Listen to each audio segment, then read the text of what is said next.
What's up, players? Welcome to the Cardone Digital Corner. November the 18th, 2024, I think. So much has happened this year. I feel like it's gone 30 years. We got Thanksgiving in a week. Crazy, man. Crazy. I was on a show this morning with the Mario Finance show, and dude, I don't understand why these people are being so negative about the Trump administration. I literally heard, well, everybody's going to make a lot of money and all the insiders. I'm like, nobody's taking salaries from what I can understand. I didn't ask for one. Elon's not taking one. If everybody gets rich helping America get its shit back together, who cares? Like, let's do it, man. That's a very odd thing to say because it tells me they're either not focused on the appointments, because it's very obvious the people who he's appointing are going to reform everything. I mean, to just say that they're there to make money, the people he's appointing have put their asses on the line for Trump for the past 8+ years, to the point where they've probably gotten poorer. And then in the case of someone like Elon, or let's talk about Elon specifically, if Kamala Harris had won, that dude would not have a government contract probably ever again. It doesn't matter how successful he is. So if Elon gets filthy rich, I think he placed his bets and he won his bet. I'm not going to hate on him for that. Yeah, look, Elon's going to get filthy rich whether he's in the government or not. So, and by the way, that's been really good to keep NASA honest, to have him there. He's shown the world that governments don't know how to do anything efficiently. Okay. We knew that before. Now we have a test case. He came out. They can't audit themselves. They can't build anything. Boeing can't build anything that works. I don't know why we're fighting it. And just maybe, maybe that shows just a little too on the left side for me. I just think that I don't get it. I do not get why people are now griping that this is going to be a brouhaha for all the Trump insiders. First off, what's new? The closer you get to power, the closer you are to power. I mean, gosh. It just doesn't seem that complicated to me. And we have given, there's Bruce. Awesome. You guys are in for a freaking treat today. I've got Bruce Fenton live. Bruce, I didn't think that we were going to be talking to, for the first, maybe this is the second time, when Bitcoin's at 92. MicroStrategies outperform NVIDIA. Okay, the greatest company in the world has been surpassed in 6 months by NVIDIA. He's going to embarrass the shit out of NVIDIA, and I think my audience, really needs to listen to this cat. Okay, he's been around since what, 13, Bruce? Yeah, I got full time in the space in 2013, so it's been a while. 2012 is when I first started, but I was fully all in on board by 2013. Well, I don't know if you were hearing what Sam and I were talking about. Sam peeled out, so you and I can have a nice little 1-hour chat for the audience. But I was on a show this morning, one of those finance shows on Twitter, and people are still being negative, worried about how many people are going to get rich. I'm like, oh my God, what are you guys worried about right now? We should be celebrating this and supporting the administration. They might make some mistakes. I'm sure they will. But at least Trump knows how to fire people, man. We didn't have anybody getting fired in the last 8-12 years, right? Yeah. I mean, it's a new day. And I think there's a lot of optimism. You see the UFC last night at Madison Square Garden. I mean, there's a lot of optimism, even people who were kind of on the fence about him. And, a lot of people who were on the fence became big supporters. I mean, that picture there was interesting because everybody in the picture was once a Democrat. Tulsi, Elon, even President Trump himself at times was sympathetic to the Democrats. So there's a lot of people that were won over, me included. I always liked him, but I became a really raving fan over the last 6 months or so. I like a lot of Republicans, there's a lot of people that, he really grew on us. And I think that, that optimism, I mean, it's what America needs right now. So I'm excited about it. Yeah, we need a general with steel balls. We don't need a committee. We had a Right. committee. We've had a committee, and we didn't even know who was in the committee. We now have a committee that, like, they're showing their face. They're taking pictures together. They're going to baseball, football matches, and boxing matches, and they're building a management team. And America, no matter what anybody wants to say, is the largest organism on planet Earth, financially, in human terms, in infrastructure terms. Come on, this entity needs to be run like a business. We've had what, 3, 4, 5 decades of no audits, no responsibility, no accountability. Nancy Pelosi makes 160 million. How many billionaires do you know? You know a lot of billionaires. I know a lot. I've been lucky. How many for a long men time. ever I've make met a lot of 170 billionaires. million doing nothing, man? Yeah, it's pretty hard. I mean, her returns, I think, have outperformed almost every hedge fund, and that's suspicious to say the least. But you're right; it's a coalition now. That's what's cool about it. You've got a coalition. You got RFK Jr. in there. You've got Tulsi Gabbard. I mean, you've got a lot of different people from different walks of life who had different issues that they cared about. Somebody as larger than life as President Trump is not likely to be somebody that everybody agrees with everything he says. There's a Right. lot of people that are, a lot of diehard Republicans that say, oh, I didn't agree with him on this, or I didn't agree with him on that, or he could have done this better. But overall, I mean, he's right for America. And you've got this coalition where a lot of people, they put aside what differences they might have had, and they say, hey, this is the right thing for America. It's the right time, the right place. Let's do it. Let's go back to, let's make America great again. Let's go back to the way we should be as a country. Yeah, look, you and I don't know each other spectacularly well, but if we were in an emergency, you and I wouldn't even ask each other like 90% of the questions that are asked. We would just get to work. Right. Right. Now, if the emergency isn't so bad, maybe you and I get to choose. Well, Gary smokes cigarettes, so I can't have anybody in my business smoking cigarettes. All right. So we can start differentiating each other. But the truth is, there's a lot more in common with each other than there is different. Yeah. And we spend a lot of time looking at the differences. It's been I want to talk about your Bitcoin journey, because the journey for me has made me think about business and being commercially active is less of I win, you lose. This has now become more of hey, we can all win here, dude. Nobody's got to get hurt anymore. And I think that's a really beautiful, I've become a better person from being in Bitcoin. I can honestly say I am a better human being because my deep understanding of how unique this opportunity is. So I'd love to hear your background. I'm not sure how many people that follow me know, but let's go back, like where you grew up, kind of what your parents were like, and then what got you here after you were doing some business in 2013. Yeah, so I grew up in Massachusetts, or as we call it, Taxachusetts. I'm in New Hampshire now, the Free State. It was just quite a big difference. I ran for Senate here a couple of years ago, so this is my home. I love it. I'm part of the Free State movement, which is a bunch of minimal government people who've moved up here as activists. It's one of the most successful movements of its kind. And my mom was a stockbroker early on. She was one of the first female stockbrokers. She worked at Merrill Lynch and Payne Weber, and then Dean Witter, which later became Morgan Stanley. And I was raised on the floor of that brokerage firm from age 6, 7, 8, not once in a while, but every day after school, I went there and I played around with the pink sheets, and I played with the. You remember the ticker?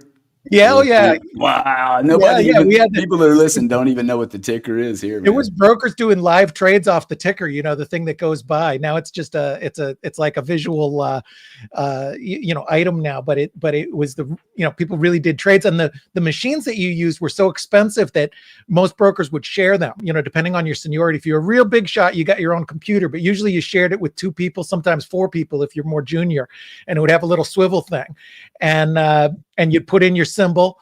I bought Warner Communications, was my first stock I bought when I was 9 years old, because that owned Atari.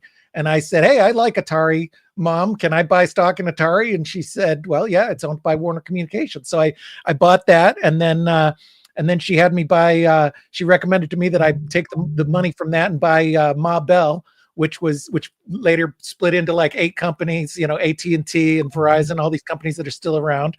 And so I traded stocks as a little kid, and then I got my first job there when I was 14. My first real job, like stuffing envelopes and things like that. And then at 19, I got licensed. I got registered as an investment pro. And wow, 19, that's impressive. Yeah, I got my Series 7 then. That was 33 years ago.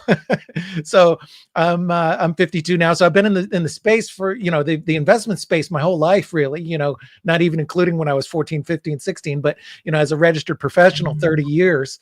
And I've been real lucky in that, I've done kind of everything from, handling regular, normal individuals, your typical dentists and doctors, like you do at, Morgan Stanley, where I started. And then I was lucky enough to move kind of higher and higher up the chain to wealthier and wealthier people. And I ended up handling, really, really large, investors, and working with, some of these very, very large sovereign wealth funds. And I did things like, I was the Saudi Arabia country lead for a big, top 10 private equity firm, raising money for them, hundreds and hundreds of millions kind of thing. Spent a lot of time focusing on emerging markets and emerging tech. First, I'm so long in the space. The first emerging market was China. So I sold this fund called the Eaton Vance China Fund, which they said, wow, if China has, average Chinese person drinks like 1 soda a year, average American drinks, 500 sodas a year. If that number goes from 1 to 3, you're looking at tripling. And they had a lot of stats like that for televisions and everything else. So when China was an emerging market, I invested in that. And then, I did a lot on the internet. I started the first full service firm on the internet back in 1994. I had gone independent from Morgan Stanley and started my own firm, and kept focusing on, I always liked new things. So emerging markets, emerging tech, was very big on the internet. I was lucky enough to call both the rise and the fall of it. I knew it was getting frothy. So I was able to pull out before the dot-com crash. And then I got into the Middle East. I was looking at, after 9/11, there was a lot of negativity around that region. And I thought that it was a mispriced area, because I saw what they were doing in places like Dubai. They had plans to build the tallest building in the world and the largest port and the largest pier, and all this trade. And I said, well, that's not a story people are hearing. So I got very involved with the Middle East. Ended up moving there. I ended up moving to Saudi Arabia. Lived in Saudi Arabia for a few years, actually like 7 years off and on for a good chunk of time. And then, same thing along with the lines of, emerging tech and emerging markets. This Bitcoin thing came along, and I saw a lot of similarities to the internet. I said, this is very exciting. One of my big decisions early on was going to I didn't go to the first conference. I went to the second one. It was the one in Vegas. It was the second Bitcoin. The first one was in San Jose. And then like a month or two later was the second one. And it was a big decision. I said, is this worth is $500 and then another 500 for the hotel, and it's a whole weekend. I'm not really working on the weekend. I'm going to miss Friday though. I'm going to miss a day's work. Is this Bitcoin thing going to really be worth I don't know. I'll give it a shot. Cause it could be something. And that, boy, was that the right decision. I went there and then my eyes were open. I said, wow, this vibe is very much like the internet. It reminded me of, I used to hang out at the MIT Enterprise Forum in, at MIT. It's like an entrepreneurial group for, tech startups. And I saw a lot of the similarities with the internet and the kind of dot-com boom with that very first Bitcoin meeting. And then I went to every Bitcoin meeting after that. I went to like 20 in a row. There was a whole circle of us, a lot of them still in the space now, who just, went to all these events and that so was you're 39 or 40 at the time, right? Yeah, let's see. That was something like that, 35-ish or something like that. Yeah, 36 probably. Yeah. And the rest is history. Then I just got completely obsessed, like a lot of people. I spent the next 6 months total. I had a very lucrative job. I had really great, large customers like this private equity firm and, one of the world's largest charities. And I was doing all this Saudi outreach. And I put all that on hold and just kind of focused on Bitcoin and without any at the time there was no VCs. There was not really any concept of it, being this incredible investment. There was not really much opportunity. And Bitcoin was honestly too small for my clients to be interested, especially these big sovereign funds. They weren't looking at Bitcoin at all. But I just took a leap of faith and just got full into it. I became the head of the Bitcoin Foundation, which was one of the first charities in the space, or first, nonprofits. We hosted a big event and, did a lot of outreach and activism. We funded a lot of the core development, the original core developers. I think at one point we were funding 3 out of the main 4. And then I just started investing, and I was fortunate with a lot of investments that I made, in things around the space, Ethereum and other things, mostly focused on Bitcoin, but I've been open to the other things. And ever since then, been full time in it. I host this Toshi Roundtable now, which is one of the better events in the space, one of the more well known kind of private exclusive events.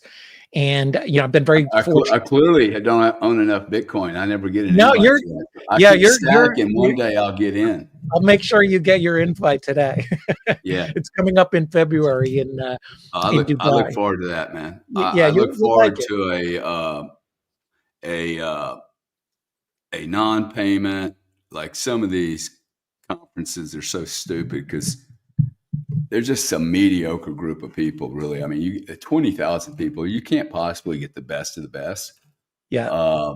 Putting a small round table like that together is, I think they'll all probably be invited to Sailor's New Year's Eve party, right? There you go. I wanted to design something that I wanted to go to as an attendee. I talk a lot, I do speeches and stuff, but at the core, I'm really kind of an introvert. I much prefer a one-on-one, kind of quiet, 3, 4, 5 people. I don't like the noise. The nightclub, I just don't understand why everybody wants to do things at nightclubs where you're shouting across the room, "What do you do? I'm in banking." That's not quality interaction. So we prioritize basically what I would at 1:30 in the morning. Yeah, we focus on the things that I like, which coincidentally is what a lot of other people like. Good quality conversations. We lock down the whole resort. You can't even come in there for a coffee unless you're a member, which is nice because we have folks like CZ and Vitalik and other people that have, Brian Armstrong has attended.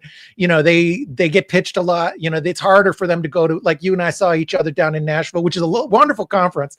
I always say to David, he's the best conference. Mine's the second best. I love what he does, but it's a different thing. It's 20,000 people, and it's even in the whale room, it's noisy, even in the VIP sections, it's just a different kind of thing. So I tried to design something that was, quiet, low key. And the other thing I don't like is logistics. I don't like, who's going to take the Uber, where you meeting, what's the address, blah, blah, blah. Everything's right there. All the food. I'm in, man. I'm in. Okay. What's the location? It's in Dubai. We rent out the whole Waldorf on the Palm. We get the full buyout, every room, every restaurant, every conference room. We lock the gates for 5 days. What's the dates? Because I've got to start getting shit arranged. I believe it's January 30th to February 4th or 5th. And that includes like one day on each side of kind of a travel day. So the meaty days are like the 1st through the 5th of February, 1st through 4th, something like that. Well, count me in, and then we got to figure out about 10 guys that want to leave from Florida.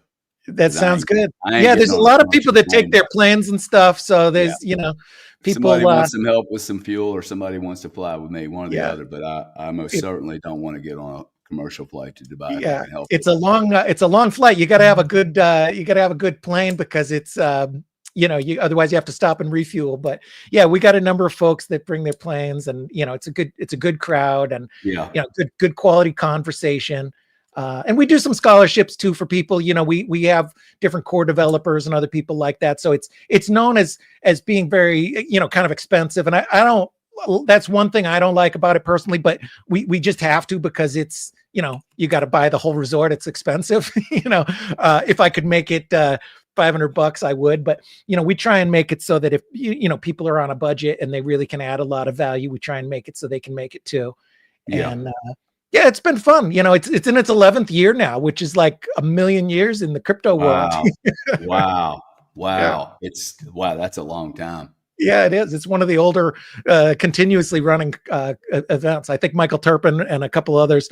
There's a couple meetups that have been a little longer, but yeah, it's and a lot of people. There's a good number of people who've come again and again and again. There's only a couple who've made it to every one. Somebody always has something, but there's a lot of people who've been to like 8 of them, 9 of them. You know, there's a lot of regulars who keep coming back, and we have a lot of fun. And we've moved it around. You know, it's been in North America.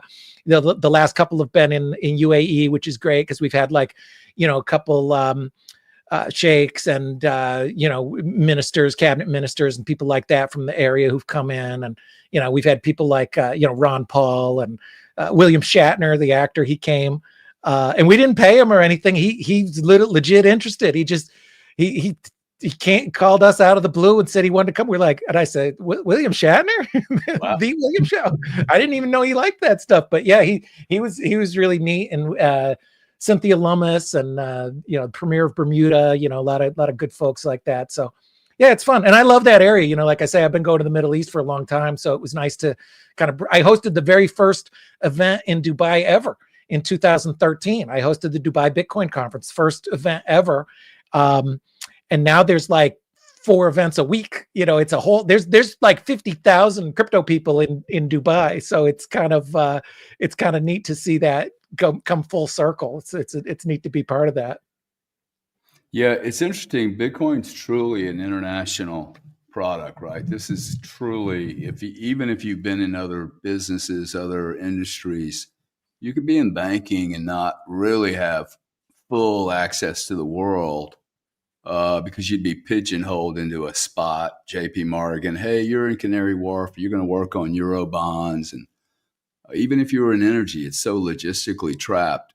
Bitcoin's this really, like, you've met people from all over the world, which is really cool. The connection, right? That has never happened to me in any industry. I've been in 4 industries. I have never met so many people along the entire ecosphere. I mean, from soon to be the richest people in the world to just a regular guy working at JP Morgan or PwC, there are people being called into the administration right now that have no prior political experience whatsoever.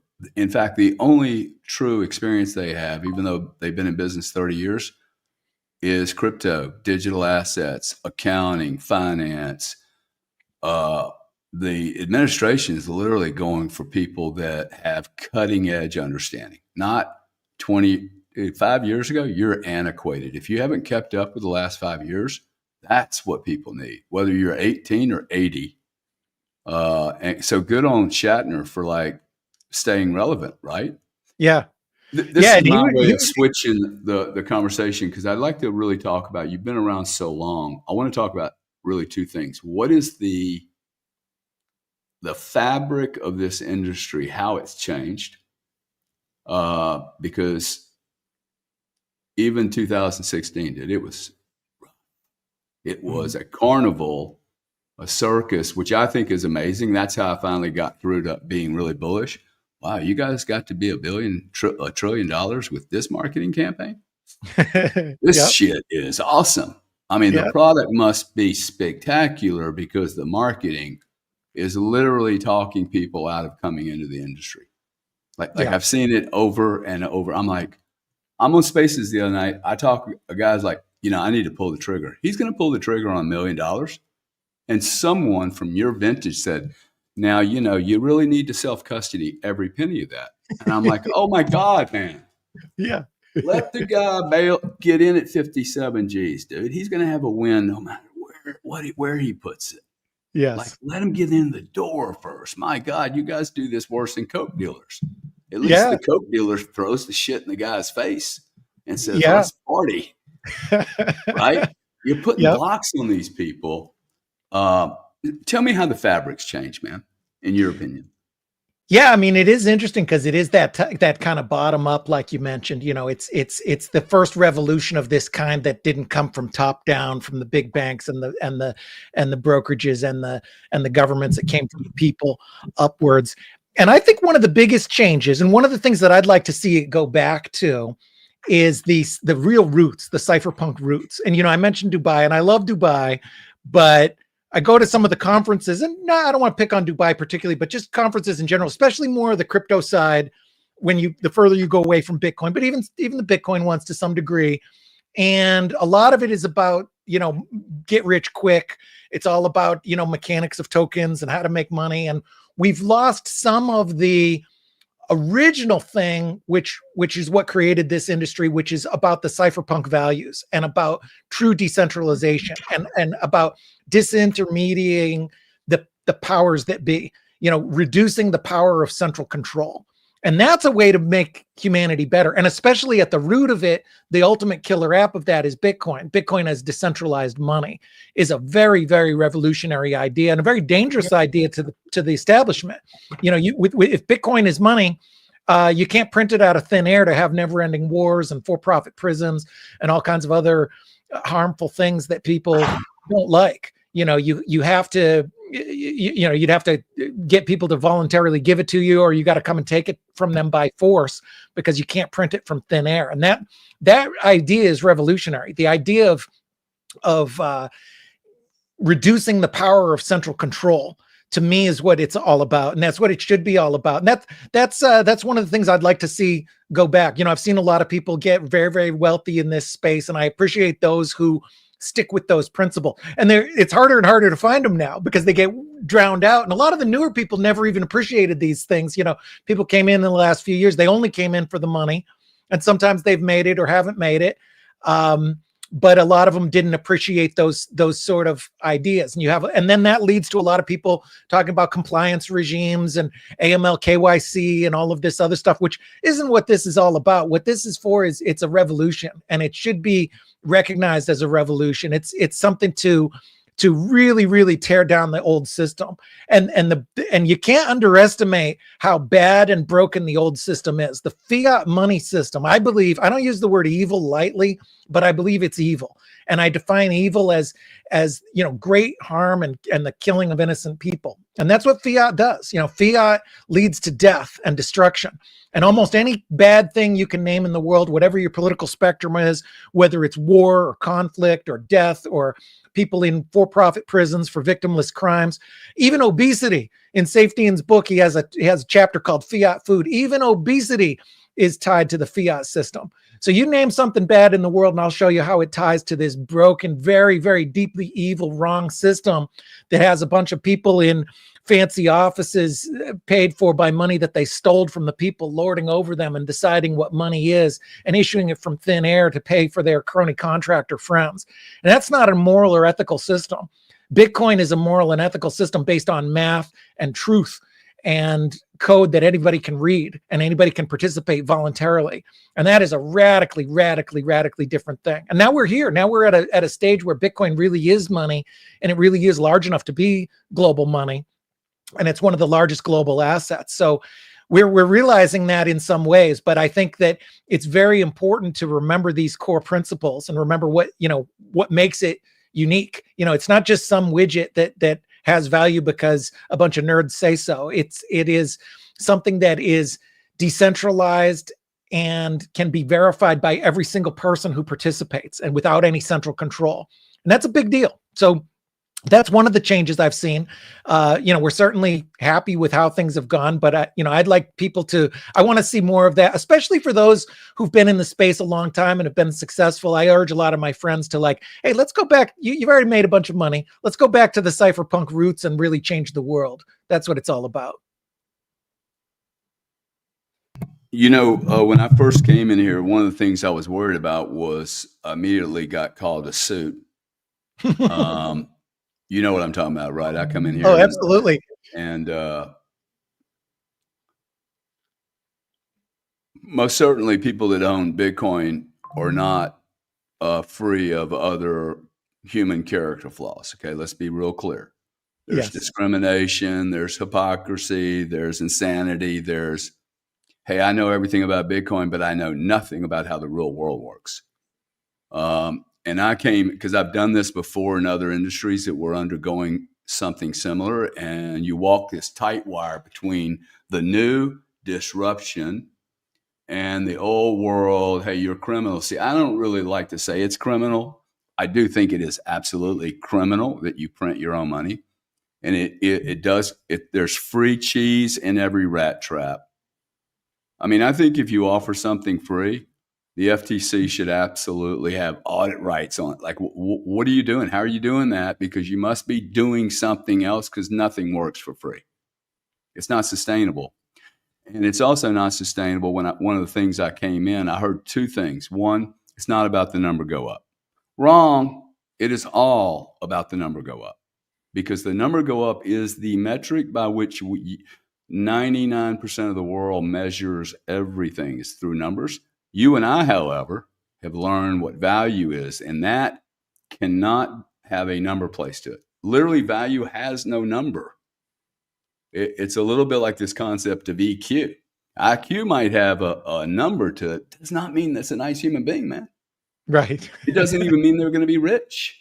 Yep. It doesn't mean they can help people. It just means they're really can calculate very quickly, but it doesn't mean they're good people.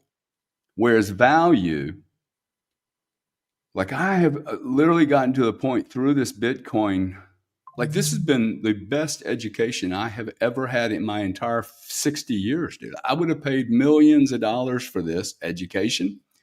And just to understand that human beings, you and I, there's never going to be another one of you.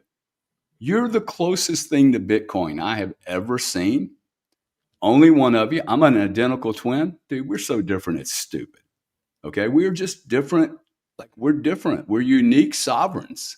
Right. There ain't going to ever be a different one. And to me, trying to place a dollar value on your uniqueness, it's impossible for me to do. So what do? I start going, well, he has a beard and I don't like beards. And he looks a little scruffy, man. Why didn't he wear a nice shirt for me? And, I just start, because I have been programmed to see you as a problem, when in fact, you're the only finite thing on the planet. And I go to war with you. And that's when Bitcoin cognited for me. I'm like, oh my God, I can't calculate his value. I'm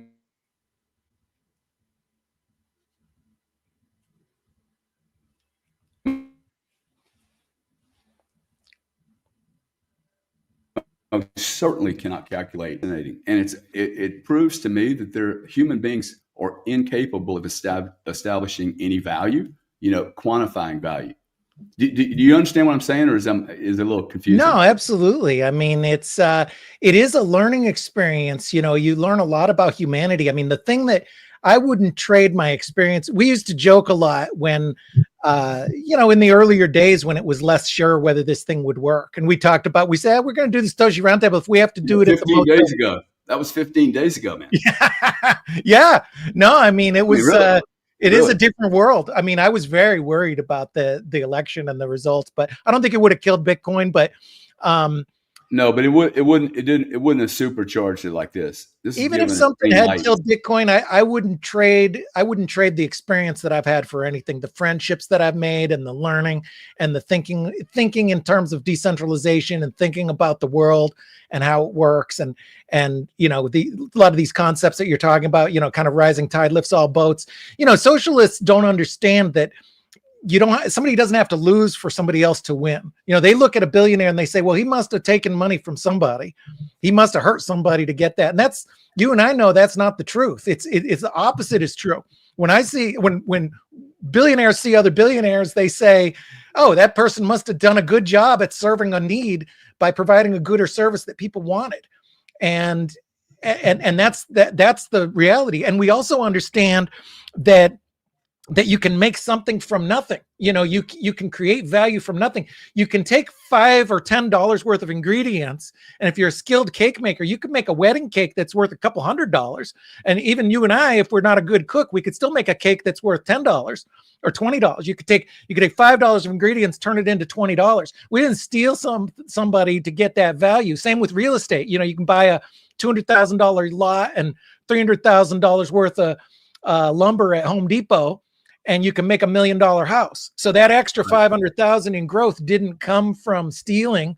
It came from creating through risk and through hard work and luck and ingenuity and a lot of other things. But and that's something a lot of people don't understand, but Bitcoin is one of the purest examples of that, because it's a totally voluntary market that nobody sold any Bitcoin to anybody. No, Satoshi didn't do a fundraise.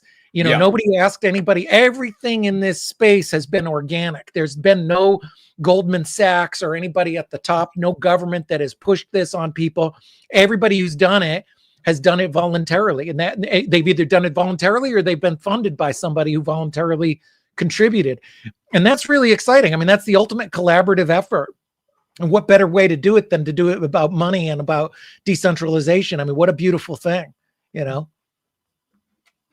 just the conversation on home ownership as an investment, just as early as today, people continue to call home ownership an investment. That's just a lie. It was a lie in the 50s. It was a lie in the 70s. To call home ownership an investment, home ownership is an anchor around your neck. It is a long-term obligation somebody gave you a bunch of money for. They would never give you 80% loan to value or 90 or 95. In my case, 125% loan to value.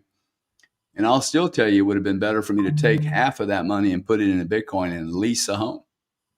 But literally everyone, including me, leases their home, and they call it I have a mortgage. No, you have a long-term lease, dude. Until you pay off that mortgage, you're stuck.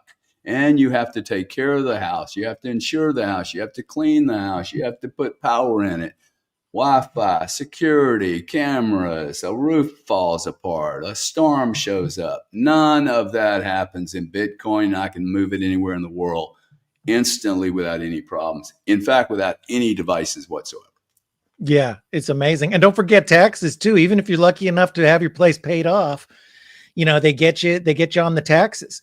And you still do not own your home. They can take it away from you, which is really just stunning. I mean, I think that's one. We have this beautiful farm that I've been lucky enough to, and I want to keep this as a legacy for my kids. But my kids have got to make a pretty huge income just to pay the taxes. They've got to make a solid 6 figures just to pay the taxes on this place. If I gave it to them outright right now with no debt on it, and that's kind of crazy. So it is and with a lot of people, a lot of you're right. They've been sold a bill of goods on this. And there's a lot of working class people all the way up into the upper middle class where they've got a big anchor around their neck, and they will for a long, long time. Their only way to get out of it is sell it and get another anchor, and and that's, again, it goes back to the money being broken. You have this pressure, and I love quarterly earnings. I love companies making money, but the pressure with the modern financial system is based on debt. It's based on this phony fake money, and there's incentive to push and push and push to constantly eke out returns on that. And it ends up being very destructive to real wealth creation for a lot of people, because you have this, broken incentives. And that's why a lot of religions don't, they frown upon riba or usury, because it's bad. It's destructive to everybody. It's a lose-lose for everybody who participates. Even the people at the very top who may feel like they're gaining, but they're hurting their own society at the cost of that. And Bitcoin's the opposite of that. It's not based on this phony money system. It's based on sound money. As crazy as it is a crazy idea, by the way. It's kind of a silly idea, but it's way better than the idea of, Janet Yellen and Jerome Powell sitting in a fancy office, and they get to decide. I mean, talk about a dumb idea. That's worse than your worst ICO. But at least with Bitcoin, you all know what the rules of the game are, and you can decide that value yourself. So that's something that's super exciting about about Bitcoin and being a different form of money than what we've had in the past. How do you think the next 5 years, and then we're going to switch gears to mistakes made? Because if anybody that's been around since 13, you've either made a lot of mistakes or you've seen a lot of other people make mistakes. I think these are the real lessons that people need to learn from, and we'll get to that. But how do you think the industry is going to change to what I consider to be a maturing cycle we're going through right now, which is really like almost stepping through a prism? Like, I think this maturity thing is happening very quick. You're going to get, I think, some old players, if they don't mature with this cycle, they will get left behind. Is that fair? And then how does the industry respond to this more professional approach? That's happened every cycle. And it's funny because, back in 2013, people said, we don't need you suit wearing Wall Street guy. Same as what they said to you, which is funny because now I'm considered kind of an outside, anarchist OG. And I get people saying the opposite, like, oh, you need to understand, Bruce, the adults are in the room now, so it's been a full cycle. But yeah, every cycle has left behind a lot of people who didn't adapt, and some of them by choice. They just went and enjoyed their wealth. But it's a new era now. You have the real institutions finally fully on board. They dabbled last cycle, but now they're fully on board. And now you've got the sovereign funds and the real money kind of dabbling. So I think they're going to onboard this time. And I'm very bullish on it. I think America's going to lead the way on this. I think that's something that can't be underestimated. The America, for a long time, we've called it the leader of the free world, and it's been harder to say that with a straight face over the last 4 years because we're less and less free. But I think that's shifting quite a bit. I think we're going back to our roots, and it was just what I hoped happened. We've had bad years before, 1968, we had, high profile assassinations, Vietnam War protests, all this stuff. In the 30s, we had, the Nazi party was running for office, and you had, Great Depression and all kinds of things like that. So we've had bad times before, and we've reinvented ourselves and come out. And, thank goodness, I think our system is doing that. I haven't been so patriotic and excited about my country in a long time. And so I haven't either. I haven't either. Yeah. And to the guys who made a bunch of money and left here, see, to me, that's an error, right? Because now people have the right to go live their life, but whoever's in this industry in the next 3 or 4 years making big moves is going to be relevant on the world stage for the rest of at least my lifetime. You're going to be relevant, man. If I didn't have this Bitcoin experience, I wouldn't have had somebody call me from the administration going, hey, now they may not want me in the administration on Bitcoin. I think actually there's so many people like you that can help them far more than I can. But the flag that went up was like, hey, that cat knows crypto, and he went into an industry. He actually did a good job of navigating. These are what this cabinet is looking for, man. They're looking for people that can move the needle, not slow it down, move it. America needs to move its needle really aggressively. And this team, dude, I don't think, look, you've been looking at this a long time. You know everyone in this space. Would you have predicted that we would have, I don't even want to go through everything that's happening for us because I think we'd be here for 30 minutes. There isn't anything that hasn't happened really good for us in the last 15 days. Oh, yeah. Right? I mean, did you ever imagine we would be here in December of 2024? No, it's amazing. I remember when down at there was a really cool Bitcoin Miami event in 2013, and on the same day, Charlie Shrem got arrested. He missed his speaking engagement because they arrested him at the airport. Roger Ver gave a speech about how it's not too late because Bitcoin's at 700. Tiger Direct said that they were going to be one of the first large companies to accept Bitcoin. Coinbase hired Charlie Lee from Litecoin, and Vitalik announced Ethereum. All that happened on the same day, and all What? that stuff seems kind of small compared to what's going on now. You know, that's cool. I mean, we were dancing in the aisles when we said that Tiger Direct is going to accept Bitcoin for purchases. Now you got Elon, and you got a completely different. Now we're talking about, you know, not just Bukele, but you're talking about major global governments. Even our own government is talking about a Bitcoin strategic reserve. We have a United States Senator Lummis who's pushing for a bill for the United States to buy Bitcoin in a massive way. I mean, these are inconceivable things a decade ago. I mean, it has been a fast moving thing. Bruce, in the last this was unconceivable 3 months ago. Right. Seriously. Yeah. It was like, I don't think people really appreciate it. I was talking to my brother because he's like, oh shit. But at 90 grand, he's like, man, I don't want to seem like an idiot. I'm like, bro, you need to deploy quickly. Oh, I think I'll do 10 million. You need to add a zero, bro. I mean, like, I don't even know what you're waiting for here. This thing's going to smack. Yeah. Bitcoin has never had tailwinds like this. It has literally been suppressed internally and externally by everyone. And that shit just got released like the Kraken. It's like every other cycle that we've had. We've seen this. The ones who've been around a long time, like me, are lucky enough to have seen this 5 times now.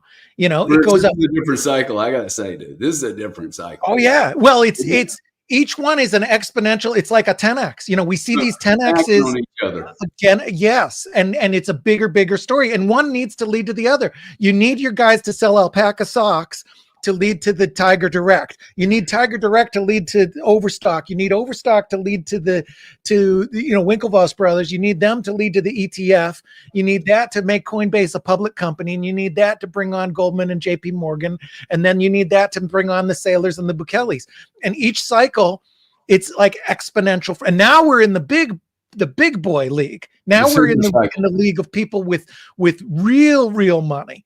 You know, I mean, the original early investors back in the day, there was like a couple people, 2-3 people who had $1 million in Bitcoin. They came to Satoshi Roundtable #1. And that was just like a stunning stat. People were like, my goodness, $1 million in Bitcoin. And there was nobody with funding. Coinbase and BitPay, I think, were the first 2 that got funding. They got $3 million round. We're like, whew, $3 million. Wow.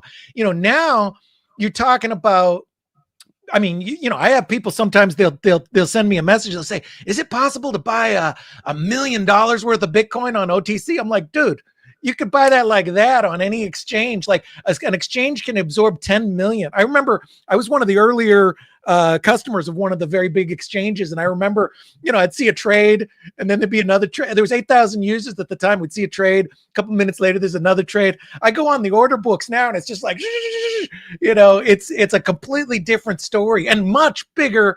Not in Bitcoin terms, but in dollar terms, way bigger numbers. I mean, the volume per minute now is like it used to be per day. So it's like you said, it's exponential. It's a whole nother level now that we're in. Now we're in the world of real money, real store of value in a globally important money system. And you can't underestimate that, because now you're going to have big pools of money making allocations to this space like they should have a long time ago. Well, they theoretically should have, but the big issue for big companies like you're talking about is the rat trap. See, they know, hey, I know I can get in the market. Question is, can I get out? And right. Share a story with you. A friend of mine called me the other day. He said, okay, I got it. I'm convinced now. I'm going to buy 1,000 Bitcoin. How many months is that going to take me without moving the market? I was like, 10 hours, dude. Right. No, 10 months. That's for I said, 10 hours, son. Yeah. No, that's not possible. I'm like, bro, your $150 million is a pop in the ocean. They're doing 50 million a day on a bad day. Are you kidding me?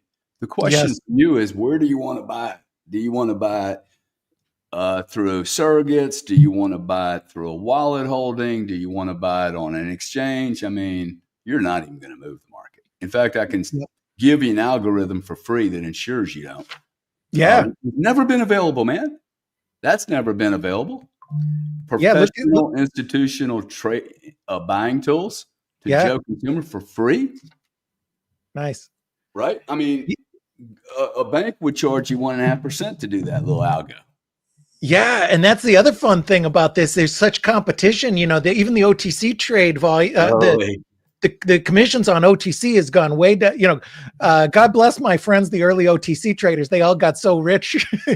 they're now on the other side of the trade. but it's those commissions have gone down because anybody can do it. Anybody can buy the Bitcoin, and it's a global market with lots and lots of exchange. A lot of people are very surprised. I was just in Saudi Arabia last week, and I was talking to some people, and they say, okay, sure, if somebody has 200 Bitcoin, sure, theoretically that's worth $20 million or whatever, but can they really buy anything? I said, absolutely. You can liquidate it just like that. And you can do it all over the world. You can go to India and buy a Lamborghini, and you can go to Taiwan or Hawaii or Palo Alto or Mexico, and you're going to have, less than 0.1% variance in what that Bitcoin is worth. It's even more stable than gold. It's worth what it's worth, and the market is real. And a lot of people don't know that. I show people the numbers. I always pull out the coin market cap and say, hey, look at the daily volume. Look at the volume of the last 24 hours.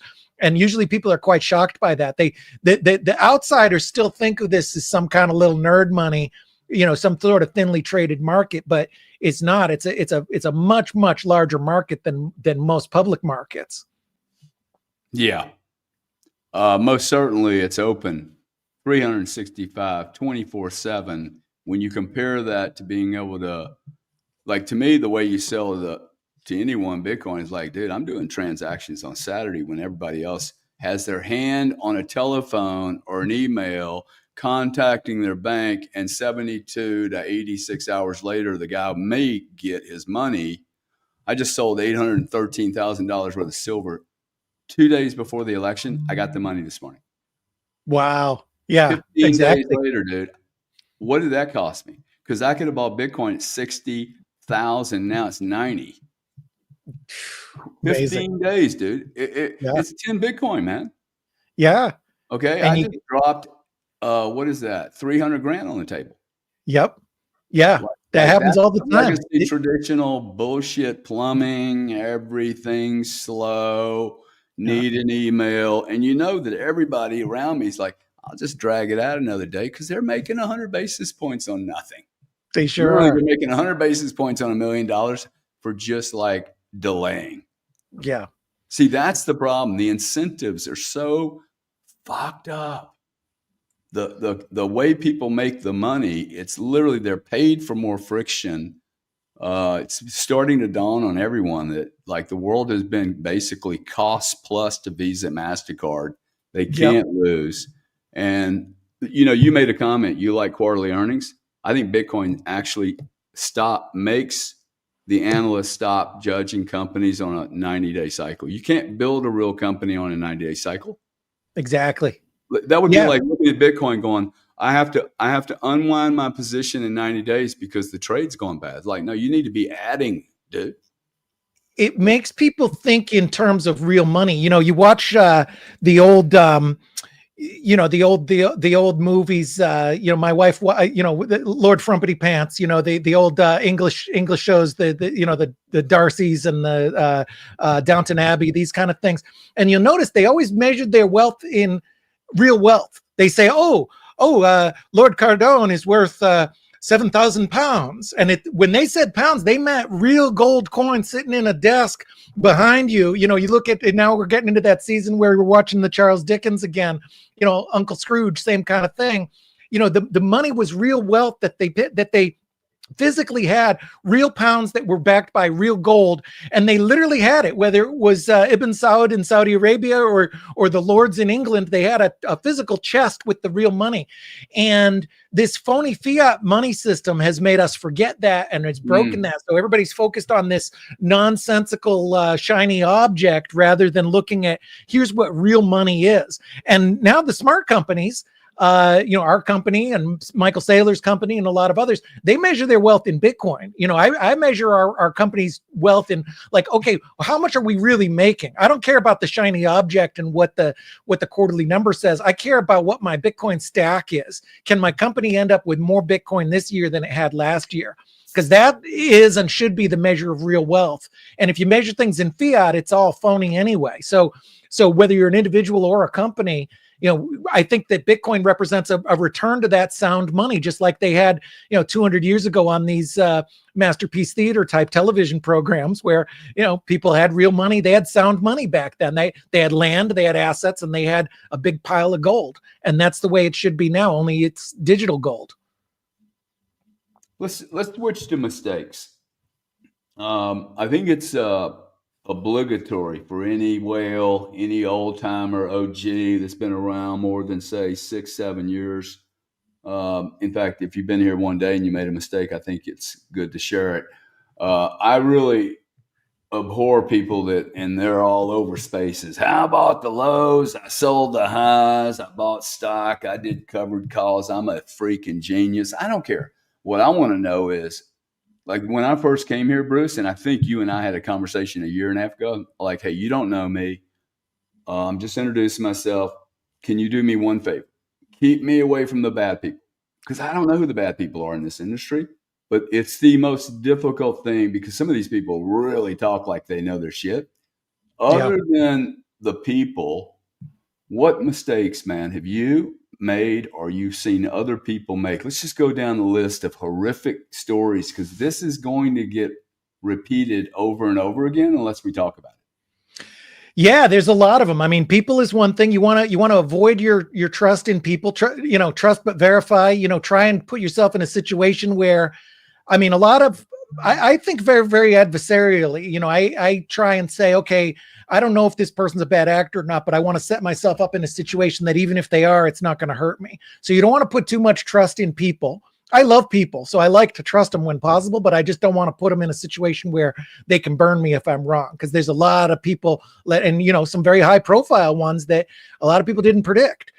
So it's certainly the people. There's a lot of common newbie mistakes. A lot of people immediately, first thing they do is they say, I want to go into mining. Mining is very, very difficult. It's hard. Worst side of the value chain for most everyone. Yeah, you're competing against the Bit Furies of the world. Good luck. You got to know what you're doing. I know those guys well. These are sharp people. You're not just going to beat them. It's very, very difficult to do well and very easy to lose money. A lot of people, of course, they're always looking for the next Bitcoin. They say, well, what's the new coin that's trading at $1 that's going to be $10,000? And that's I'm more open-minded than a lot of Bitcoiners to other projects. I like experimentation. I like risk. I like entrepreneurial spirit. However, 99.9% of the time, you're going to get burned on those. It's usually a bad investment. I recommend that people, max out Bitcoin, and then it's fine to experiment, but don't do it with your real money. Do it with the tiny, put a couple $100 here and there, monkey around if you want, try out your MetaMask, but don't view that as like you're going to beat Bitcoin and be the next Bitcoin, because Bitcoin is the king, and it's real hard to beat Bitcoin. So, thinking about the next big thing, trying to get rich quick. Trading, a lot of people make a mistake of thinking that you have to work real hard to trade. They say, well, if I'm going to get rich, I got to put in 10 hours a day, and I'm going to watch the charts, and I'm going to look at the way that this chart goes and this triangle drawn on here. And very rarely does that generate wealth. And you're also, again, you're competing against if you're trying to eke out a little bit of an edge, you're competing against the world's best traders. You're competing against, these days, very large hedge funds, very sophisticated algorithmic traders. I mean, I know an algorithmic trader who you're not going to beat him. He's really, really, really, really good. Been doing it a long time. He's got a big team. It's very difficult to try and beat that. You're better off, kind of buying and holding. It's funny. It's like sometimes simplicity is the key. I got a new personal coach a few months ago, and he gives me 5 exercises. That's it. A lot of these new young guys, they say, oh, here's 48 different things in your diet and your supplements and everything. My guy says, eat a lot of protein and do these 5. But you push, pull, squat, and then do some cardio. And that's it. That's more like investing. You're a lot better off sometimes sticking with the simple, buy some Bitcoin, forget about it. Don't worry. Don't get yourself into the thinking that like, oh, it's almost like a psychological thing. Like people say like, well, for me to deserve that money, it has to be hard. It has to be complex. It doesn't have to be complex.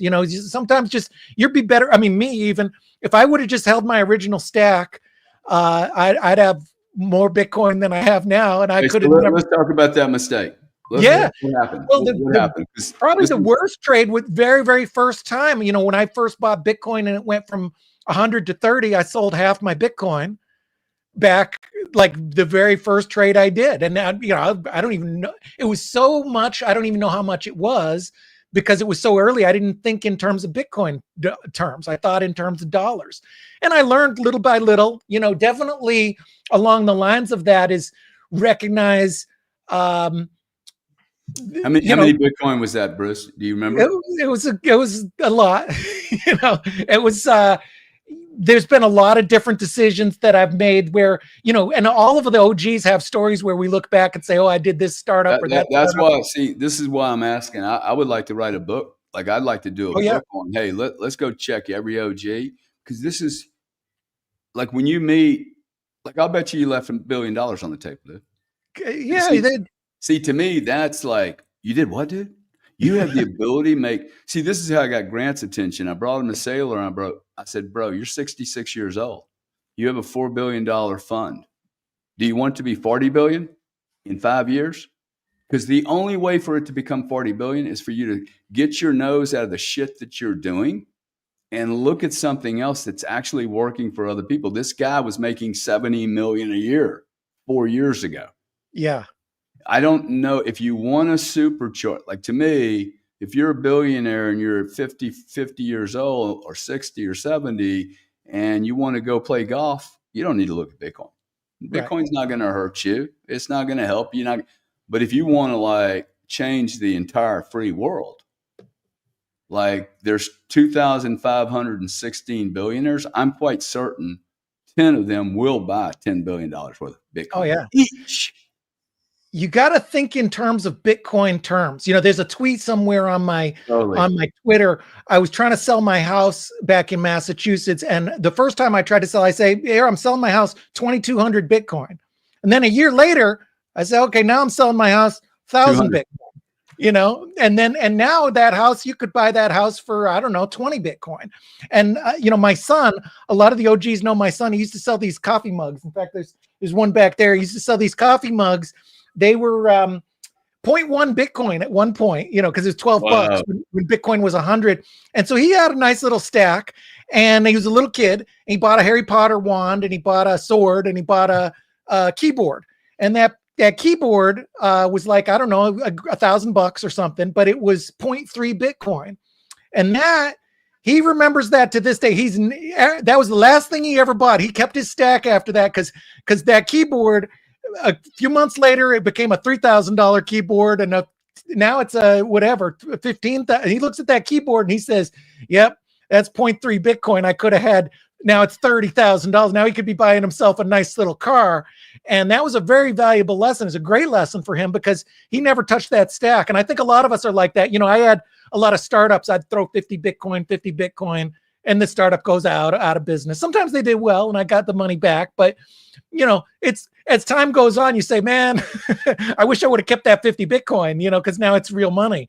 And so thinking in terms of Bitcoin terms, whether it's a house or a keyboard or whatever, you freeze it in today, even if you don't own Bitcoin. If somebody's listening, they don't own it, just say, freeze it in now, because I can almost guarantee you're going to have a point where you say, oh yeah, I remember I was listening to Gary and Bruce. And I could have gotten, a tenth of a Bitcoin for only $9,000.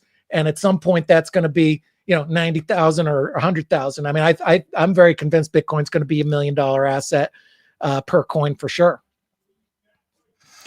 Yeah. I'd be interested to know if you've had this response, but people now are really like seeming to try to get away with, hey, it's just too expensive. I can't afford one. I'm like, what are you talking about? I am unwilling. Now, look, I know there's some people, a paraplegic, There are going to be some people that just can't go get a living.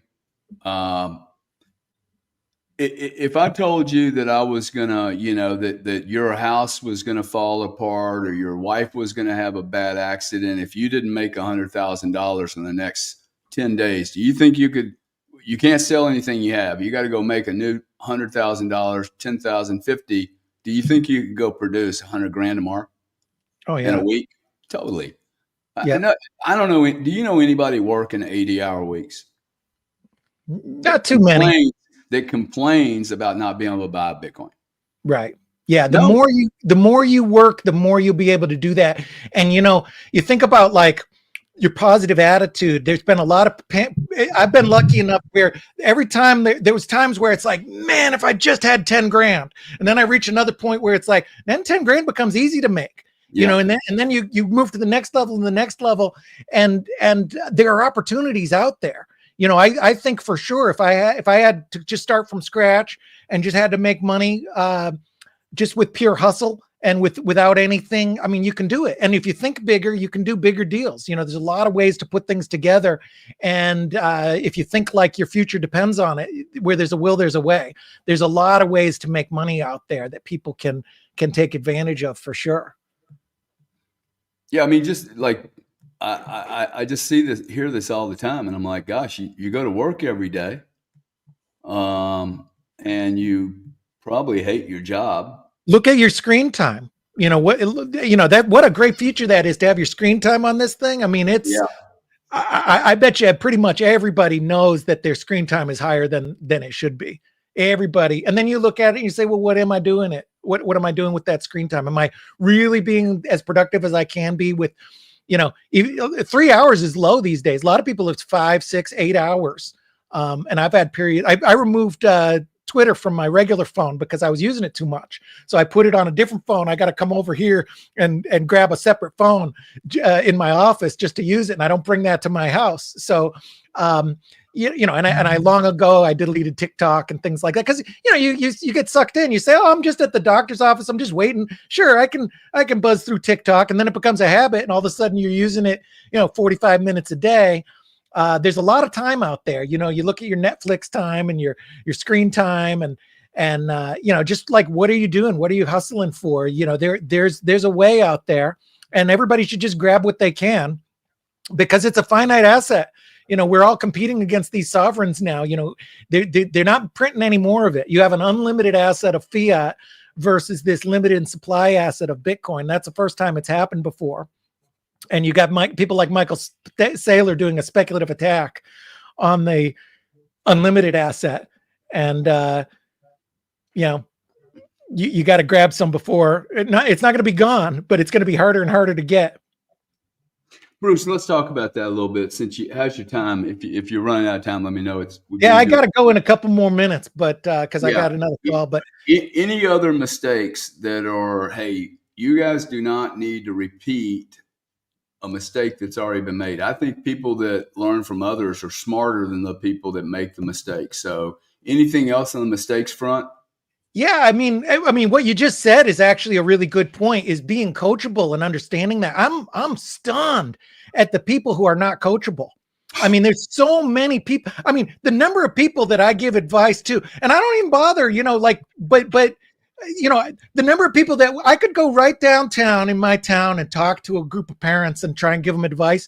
And 90% of them be like, oh, he doesn't know what he's talking about. I don't like his politics, or I don't know. He's kind of a weirdo. And, and it's like, who do you think you're talking to? Not to be arrogant, but it's like, you don't know what you're talking about, a lot of people, and they don't listen to somebody. My philosophy, I ran a marathon once and I said, I'm going to listen to anybody who's faster than me.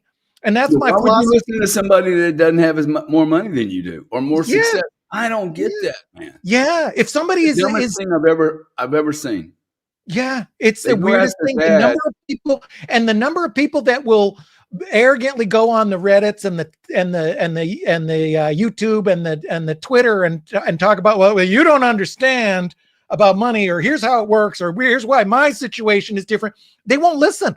You and I could volunteer and give $10,000 worth of our time and sit there for an hour and coach somebody, and 95% of the people won't listen. They say, oh, what does Gary and Bruce know? And they're people whose net worth is negative 50,000. People who have negative net worth. My wife used to work at a bank. She had somebody who came in.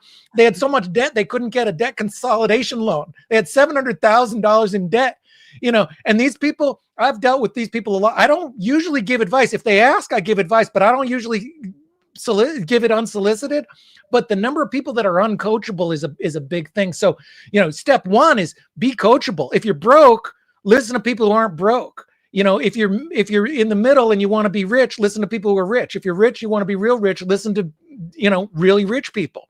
And to me, that seems like a no-brainer. You asked about billionaires. I've sought out my whole life. Even when I didn't have any money, I sought out rich people. I tried to hang around. You're going to be the average of the 10 people you hang around most. So if you can hang around with one millionaire or billionaire, and that worked for me. I started hanging around with billionaires back when I didn't have anything. It certainly worked for me. They have a different mentality, and you're going to learn that way. So, being coachable is a really big one. And then avoiding those things, avoid trading and mining and things like that. Buy and hold. Understand money. That's another thing. Understand the money and the economy. And it's funny because that's another thing where people are resistant. It ties in with politics. If you really want to understand money, you've got to understand some degree of libertarian thinking and conservatism. You got to understand about the fiat money system.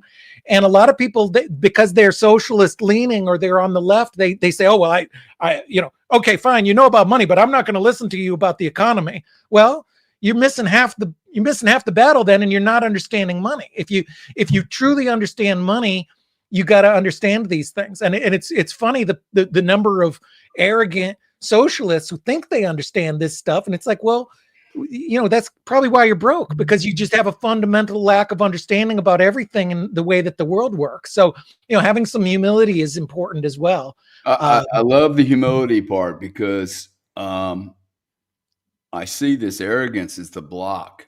Yes.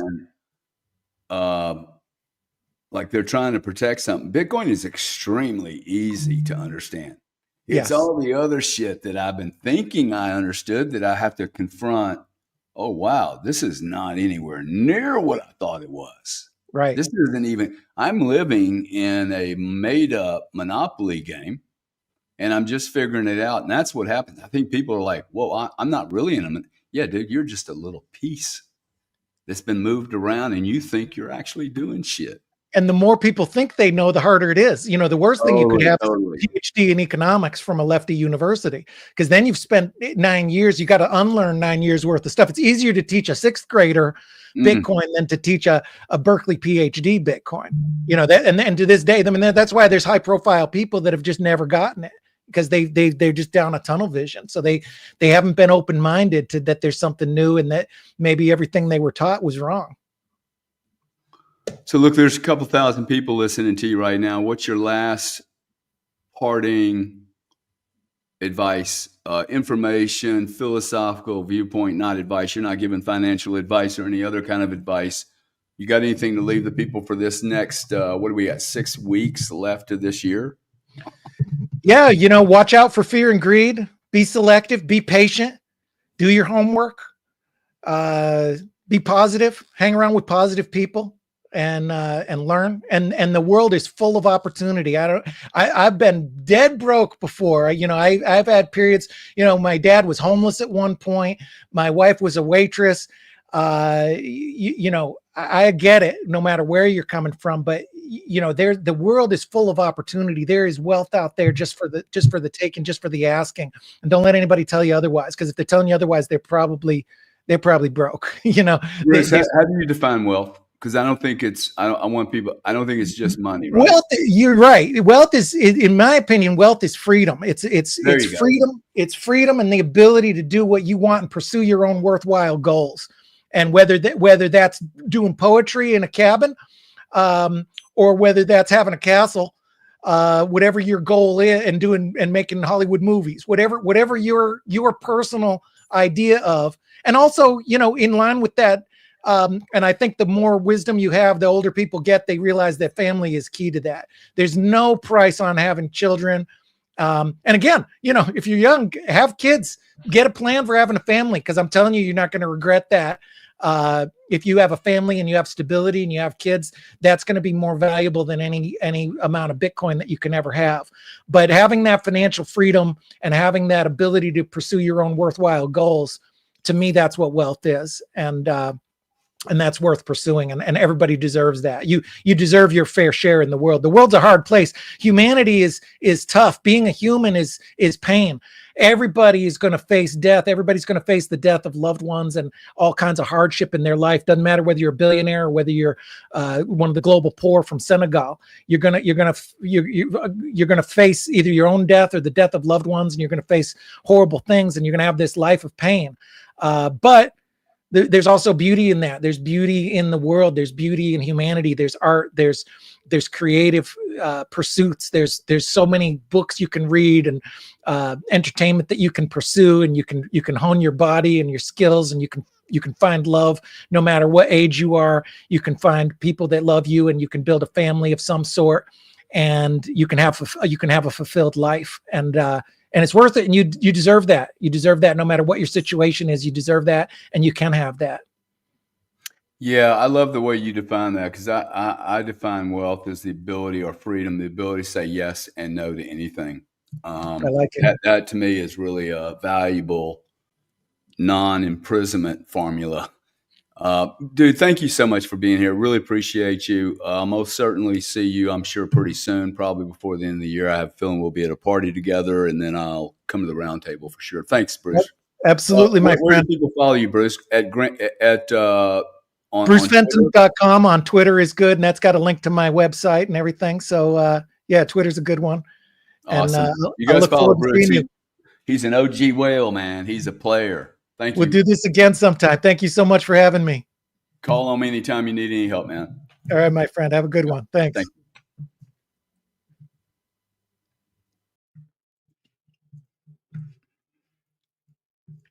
Well, I thought that was interesting, guys. I really like Bruce quite a bit. He is a no-nonsense guy, speaks from the heart. He's a kind man. You notice those last comments about following what you want to do, your own beingness.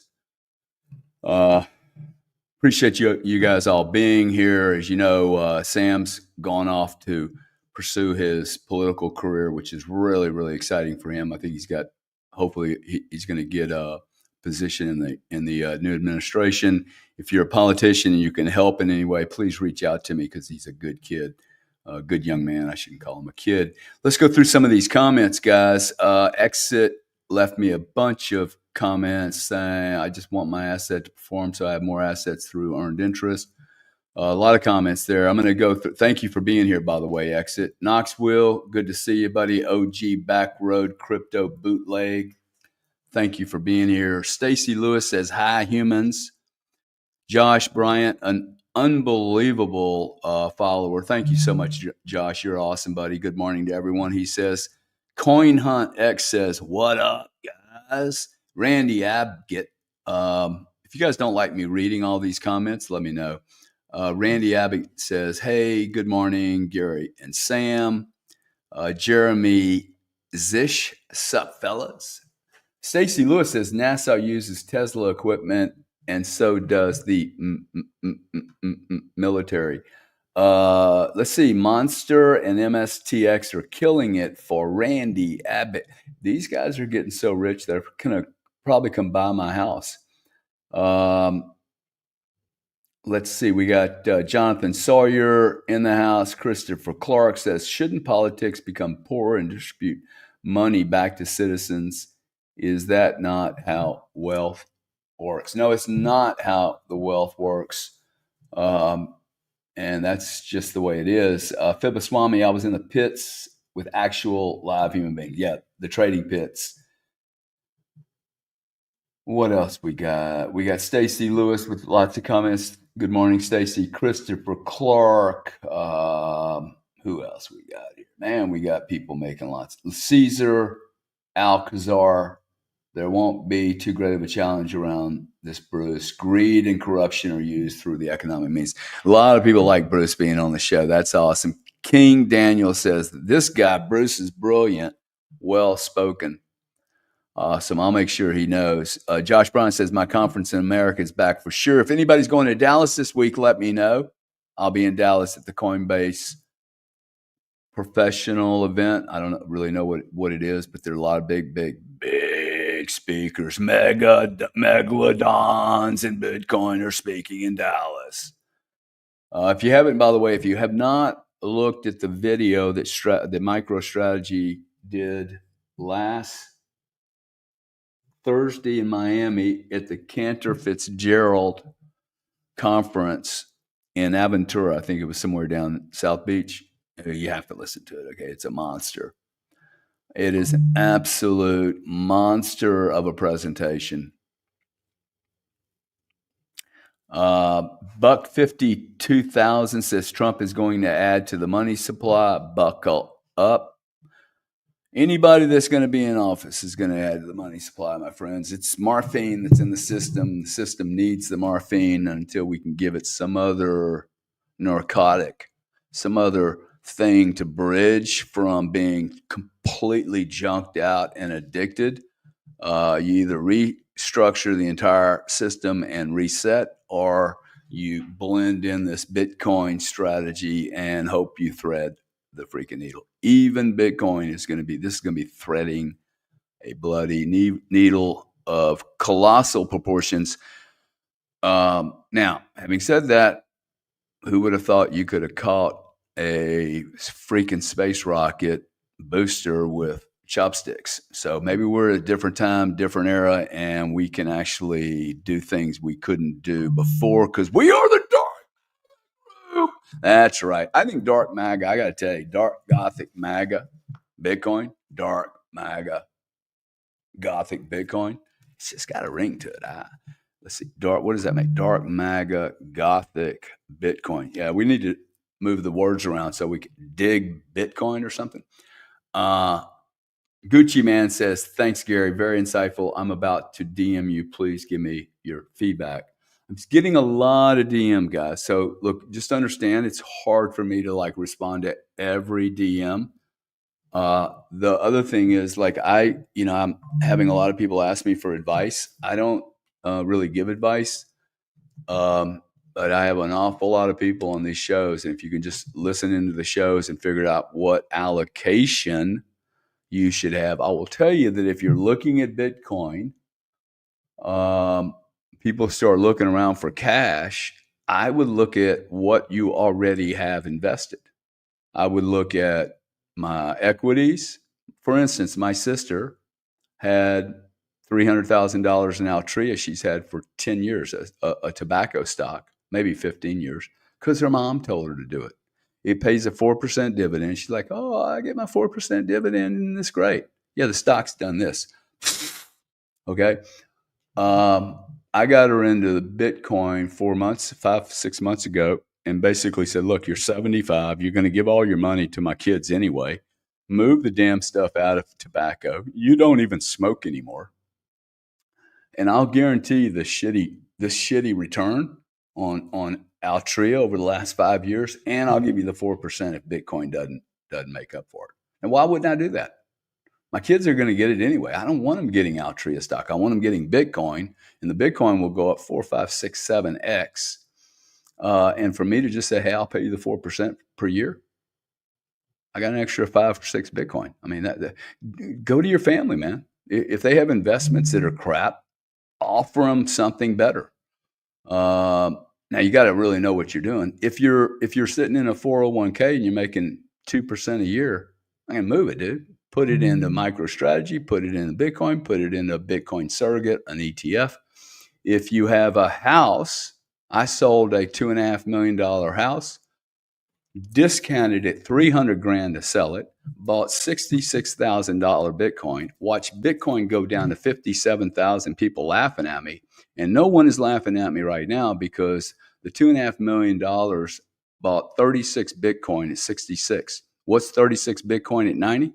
It's a $1 million profit that I wasn't able to make for 3 years at this house because it got eaten up with maintenance, upgrades, fixing this, fixing that. And that's before I spent a bunch of time and sweat. walking down the street to look at this bloody house, worrying about whether I needed insurance or not insured, what the walls needed to look like, whether the pool equipment was working. $1 million on a $2.5 million investment. I pay 5% for the cost of money, and I just added 30% to that money. 2.5 million becomes 3.5 million, and that house, the house I'm living in right now, Bruce has never been to this house. I have a beautiful home. I had 100 kids here at a party. This party, like this school, always wants to do the parties at my house because it's a very unique location. Had I taken the same money I used to buy this house, I would have $102 million today. That is 4 years ago. $102 million. I live in a beautiful home. Everybody said it was beautiful Friday night when they were here, but it is not worth $102 million. It's not. Bitcoin is worth $102 million. And this house is worth 12. So maybe 12. By the way, it could take me somewhere between 2 days, 30 days and a year to sell it at 12 million. Maybe I get lucky and sell it for 18 tomorrow morning, okay? But it's very, very difficult. It's not liquid. And I also have to supply an invoice that ensures the bank that I have the loans from that I have insurance, okay? So I have to do all that work, take out 10 minutes of my day. And if you knew how much I make an hour, 10 minutes is quite expensive for me. And it should be, your time should be so expensive. Everyone in the world should sit down and go, what is my time worth? If you go to work for $20 an hour, that's on you, man. Okay. If in fact you decide your time is only worth $2,000 an hour, well, that's on you too. It's not on me. I don't work by the hour. I am not something you can rent and lease and use fractionally. I have 60 years of unique creative experience and nobody's going to rent it, man. Like, you're not a prostitute. If you work by the hour, you've effectively told people what your worth is worth. Like, I ain't driving home from a $15 an hour job. I'm driving home going, I am worth $15 per hour, and they won't even give me 60 hours. They continue to reduce my hours, and I hate working for idiots. Come on, man. It's not a life, okay? You went to school for 4 years to make $22 an hour? You guys, I love you guys. Peace. Be strong, be powerful. Do not get shook out of this market. People are going to lose a lot of money this cycle. I've never, ever lost money using the strategy I'm using right now. I am not going to lose money on this trade. This trade's going to make me, this time, this investment I've made. What is a trade? A trade is me investing a shit load of time and energy and intellect into a space, becoming really central in that industry and understanding what the hell I'm doing. And then I can pile in a monster bet. I am actually the least aggressive, most conservative guy you know. Who's laughing at that shit, right? Literally, I think my thesis and my understanding of the space is it would be stupid not to smash in, okay, and spend the next 4 to 6 years of my life putting 70, 80-hour weeks in this, getting to know everyone. My goal is 1,000 Bitcoin. I'm not there yet, okay? I want 1,000 Bitcoin. And I want 1,000 Bitcoin within the next 2 to 3 years, okay? But before this cycle with Trump's over, I want 1,000 Bitcoin. I don't know how I can get there, okay? But like, I am a holder of 1,000 Bitcoin by 2020, at the end of 2026. See, remember the I am? I can do that. I own 1,000 Bitcoin. I own 1,000 Bitcoin. I don't care what the price is. I want to own 1,000 Bitcoin. I would love to own 10,000. But I believe that, look, some of you guys are going, 1,000 Bitcoin. Hey, look, it's a goal, man. Let's say I only get to 700. I already know where I'm at, okay? I'm already one of the largest holders of Bitcoin in the world. Not that you can come and get it, okay? Because I don't store it like other people do. But in a very short period of time, I mean, if you guys knew how much shit I moved around to get in this position, and then had to redo it again, it's really impressive. But once I really understood this, see, I'm not being aggressive. You're being aggressive. You're being dangerous, okay? Because you don't know where all your money is, and most of your money is invested in stuff you don't even understand. You don't understand NVIDIA. No chance you understand NVIDIA. Like, Bitcoin is much easier to understand than Exxon or Facebook. Facebook, Visa, you can't even figure out how much money Visa makes from where. And by the way, every company I just mentioned to you, massive antitrust exposure, massive antitrust and human error. Facebook has one shareholder that basically runs the entire company. Anyway, you guys are awesome. I'm awesome. Everybody's awesome. We're not going to have a war, hopefully. Taxes are coming down. Costs are coming down. Inflation will come down if governments stop jacking with supply chains. I don't care what the Treasury note is 10 years out, okay?